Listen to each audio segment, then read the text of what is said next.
Hi friends, welcome back to our channel. నేను మీ శ్యామల. ఈరోజు మన యుక్తి కిచెన్లో ఇవాల్టి రెసిపీ వచ్చేసి హెల్దీ స్నాక్ రెసిపీ అండి, అరటికాయ బజ్జీ. అరటికాయ బజ్జీ చాలా చాలా టేస్టీగా ఉంటుందండి, హెల్త్కి కూడా చాలా మంచిది కదా. అరటికాయ బజ్జీని ఇంట్లోనే ఈజీగా అండ్ టేస్టీగా ఎలా తయారు చేసుకోవాలో ఇవాల్టి వీడియోలో చూసేద్దాం రండి. నేను చెప్పిన కొలతలతో చేసుకోండి. అరటికాయ బజ్జీ అయితే సూపర్ టేస్టీగా వస్తుంది. తయారీ విధానం చూసేద్దాం రండి. ముందుగా ఒక బౌల్ తీసుకొని అందులోకి 1 కప్పు శనగపిండి, పావు కప్పు వరకు బియ్యం పిండి, ఇందులోనే చిటికెడు వంట సోడా, మీ స్పైసీనెస్కి తగ్గట్టుగా రెడ్ చిల్లీ పౌడరు నేనైతే ఒక 1 టేబుల్ స్పూన్ యాడ్ చేశాను. అలాగే రుచికి సరిపడా సాల్ట్ని యాడ్ చేసిన తర్వాత ఇందులోనే కొద్దిగా పసుపుని యాడ్ చేస్తున్నాను, పావు టేబుల్ స్పూన్. అలాగే కొద్దిగా గరం మసాలా పొడి అండి. ఇలా అన్నీ కూడా వేసేసిన తర్వాత ఒకసారి చేత్తో పిండి మొత్తాన్ని కూడా ఈ విధంగా కలిపేసుకోండి. ఇలా ఉప్పు కారం అంతా పిండిలో కలిసేలాగా అంతా ఈ విధంగా కలుపుకున్న తర్వాత కొద్దిగా వాటర్ని యాడ్ చేసుకుంటూ పిండిని నేను చూపిస్తున్న విధంగా కలుపుకోవాలి. చూడండి, ఇలా కలిపేసుకొని పక్కన పెట్టేసుకోండి.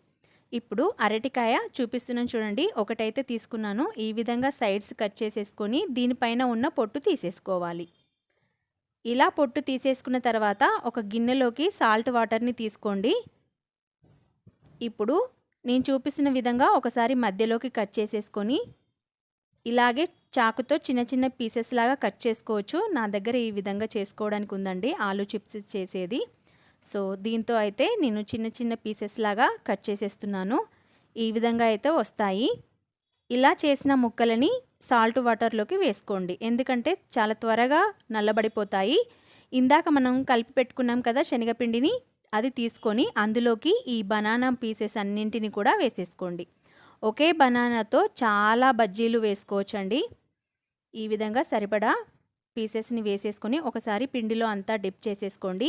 ఈలోపు డీప్ ఫ్రై కోసం సరిపడా ఆయిల్ పెట్టుకొని ఆయిల్ని హీట్ చేసుకోవాలి. ఈ విధంగా ఆయిల్ బాగా హీట్ అయిన తర్వాత అందులోకి ఒక్కొక్క బనానా పీసెస్ని ఇలా బజ్జీలాగా ముంచేసుకొని వేసేసుకోండి, పిండిలో ముంచుకొని. ఇదే విధంగా మొత్తం పీసెస్ అన్నింటినీ కూడా బజ్జీలు వేసేసుకోండి. సూపర్ టేస్టీగా ఉంటాయండి అరటికాయ బజ్జీలో అయితే. నేను ఆల్రెడీ ముందు వీడియోలో అరటికాయ బజ్జీ రెసిపీస్ అయితే పెట్టేశాను, కింద డిస్క్రిప్షన్లో లింకులు ఇస్తానండి, చూసేసేయండి. ఈ విధంగా ఒక వాయికి సరిపడా వేసేసుకొని ఇలా రెండొక వైపు కూడా తిప్పుతూ రెండు వైపులా కూడా చక్కగా కలర్ అయ్యేంత వరకు ఫ్రై చేసుకోవాలి. చూస్తున్నారు కదా, ఈ విధంగా ఒక 3-4 నిమిషాల పాటు చక్కగా ఫ్రై చేసుకోవాలి. లోపల మనకి అరటికాయ కూడా చక్కగా ఉడికిపోతుందండి. ఈ విధంగా కలర్ చేంజ్ అయ్యేంత వరకు మాత్రం చక్కగా ఫ్రై చేసుకోవాలి.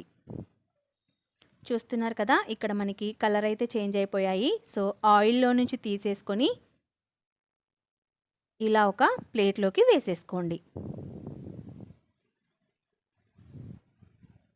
మరొక వాయి కూడా వేసి చూపిస్తున్నానండి. ఇలా పీసెస్ని పిండిలోకి వేసేసుకొని అరటికాయ ముక్కల్ని ఇలా ఒకసారి అంతా కూడా కలిపేసుకోండి. ఇలా ఒక్కొక్క పీసెస్ని తీసుకొని ఆయిల్లోకి వేసేసుకోవడమే. చాలా చాలా ఈజీగా వేసేసుకోవచ్చు. ఇలా వేయగానే అలా పైకి తేలుతూ ఉంటాయి బజ్జీలు అయితే.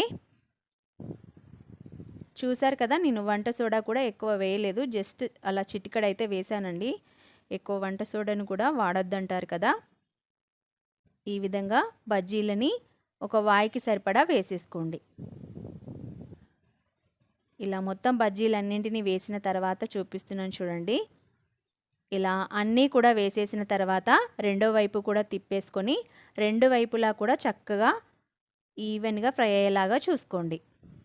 ఒక 2-3 మినిట్స్ పాటు చక్కగా హై ఫ్లేమ్లో కాల్చుకోండి.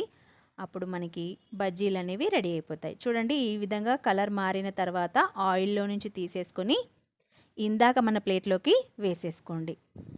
ఇదే ప్రాసెస్లో మొత్తం అరటికాయ బజ్జీలని కూడా వేసేసుకోండి. నేను మొత్తం అన్నీ వేసిన తర్వాత చూపిస్తున్నాను చూడండి. వేడి వేడిగా అరటికాయ బజ్జీలు అయితే రెడీ అయిపోయాయి. చూస్తున్నారు కదా, చక్కగా లోపల అరటికాయ కూడా చక్కగా కుక్ అయిపోయిందండి. టేస్ట్ అయితే సూపర్ యమ్మీగా ఉందండి. పిల్లలైతే ఎంజాయ్ చేస్తూ తినేస్తారు. ఇంకెందుకు ఆలస్యం, మీ పిల్లలు స్కూల్ నుంచి రాగానే ఈ విధంగా చేసి పెట్టండి. చాలా చాలా నచ్చుతాయి, పిల్లలకైనా పెద్దలకైనా. మీరు ఒకసారి ట్రై చేసి మీకు ఎలా కుదిరాయో కామెంట్ సెక్షన్లో కామెంట్ చేయడం అస్సలు మర్చిపోవద్దు. మరిన్ని న్యూ రెసిపీస్ కోసం మా ఛానల్ని సబ్స్క్రైబ్ చేసేసుకోండి. Thank you for watching.